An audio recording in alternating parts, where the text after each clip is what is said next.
Récupérer des fichiers supprimés après avoir vidé la corbeille, y compris les photos, les vidéos, les fichiers Excel ou les fichiers Word et plein d'autres. Pour cela, on va se servir du logiciel 4DDIG de Tenorshare et cette vidéo est d'ailleurs sponsorisée par Tenorshare. Dans un premier temps, il faut te rendre sur ton navigateur internet et renseigner 4DDIG Tenorshare. Tu cliques ensuite sur ce lien 4ddig.tenorshare.com et pour que ce soit plus simple, tu retrouveras directement en description de mon compte TikTok le lien pour aller sur le site de Tenorshare. Une fois ici, il suffit de cliquer sur télécharger pour Windows 11, 10, 8.8 et 7 et une fois installé, tu atterriras sur cette interface. Alors le fonctionnement est très simple. Tu peux tout simplement récupérer des fichiers d'un emplacement commun comme le bureau, la corbeille ou un autre dossier que tu peux sélectionner. Tu peux également le faire depuis un NAS ou tu peux tout simplement le faire depuis un disque dur sur ton PC. Tu as également une fonctionnalité scan précis et quand je clique dessus, tu peux tout simplement rechercher un fichier en particulier, enfin du moins un type de fichier en particulier sur ton PC. Donc par exemple, je vais renseigner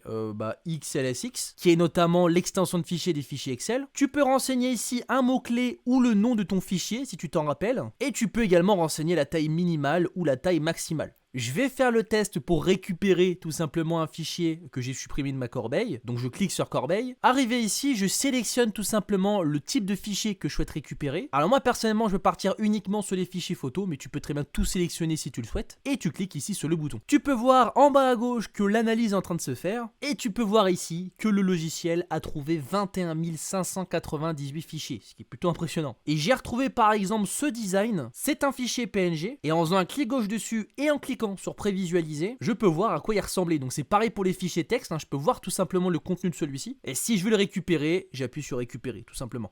Il me suffira juste ensuite de sélectionner du coup là où je veux restaurer le fichier. Si jamais tu souhaites essayer le logiciel, il existe une version d'essai, donc gratuite de 100 mégas. Donc tu vas pouvoir tout simplement restaurer 100 mégas de fichiers, ce qui peut être plutôt intéressant pour essayer. Et encore une fois, tu retrouveras tout simplement le lien directement dans la description de mon profil TikTok. Et si tu veux